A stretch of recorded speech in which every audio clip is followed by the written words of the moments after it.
sibiri tɛmɛnen Sikasokaw bɔra i n'a fɔ kɔnɔkulu kana dolantan kɛnɛba min n'a tɔgɔ ko Bayamba Traoré n'ale kɔni kurakɔrɔla ko kura o kun tɛ dɔwɛrɛ ye o de ye kana jamanakuntigi kana ale kunbɛn ale nana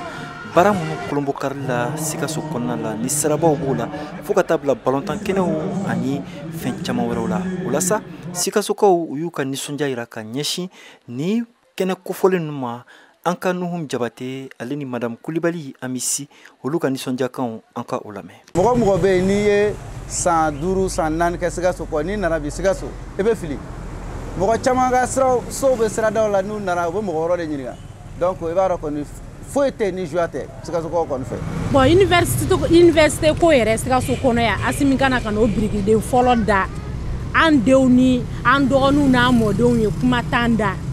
sirako fɛnɛ. O la jamanakuntigi a nalen na a ye baara min fana o kɔni o ju tigɛ o de ye sanfɛ kalansoba min ni o na kɛ Sikaso o baaraw kɔni a ye o baaraw olu daminɛ ka ni o kɛ o la sa sifinnakaw olu nisɔndiyara kosɛbɛ sabula ka bɔ Sikaso kana Bamako kalan na a tun kɛ n'o degun ye u ma kosɛbɛ Saka Jara an ka ale lamɛn. An yɛrɛ tun bɛ gɛlɛyaba tun b'an ka terrain ko in na parce que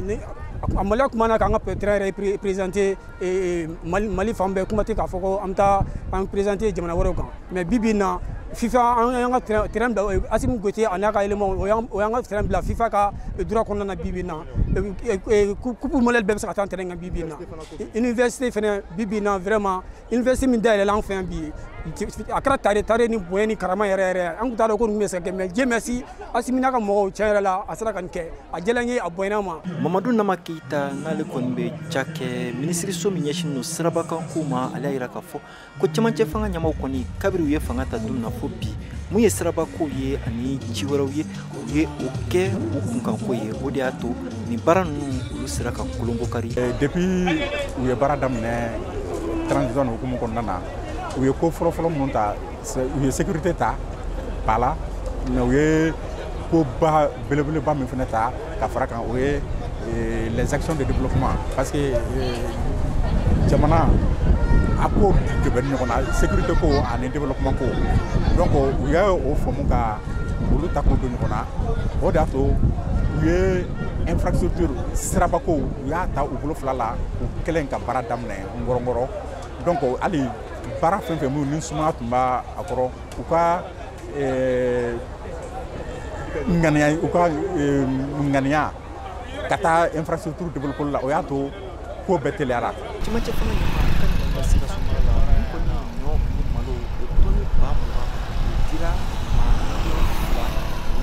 o la a ka laɲini ye mun ye nin samiya donnin na walasa Mali ale ka yɛlɛma hɔrɔnya o ka se ka sabati dun ka fata fan fɛ an k'o lamɛn. O de y'an ka laɲini fɔlɔfɔlɔ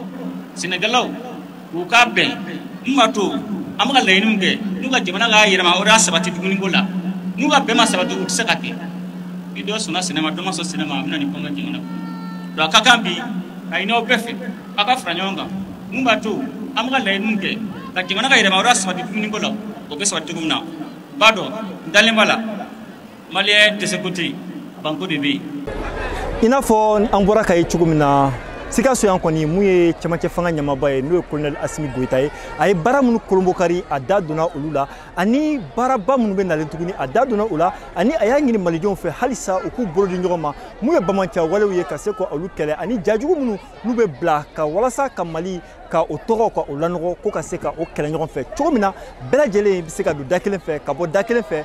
cogo min na Mali a bɛ gɛlɛya min kɔnɔna la kabiri san caman a bɛ se ka bɔ o kɔnɔna la cogo min na kɛnɛdugukaw kɔni o y'u ka nisɔndiya kɔni yira fana ka ɲɛsin nin baara kofɔlen ninnu ma Mohamed Denyo ko VOA Bambara tɔgɔ la ka bɔ Sikaso.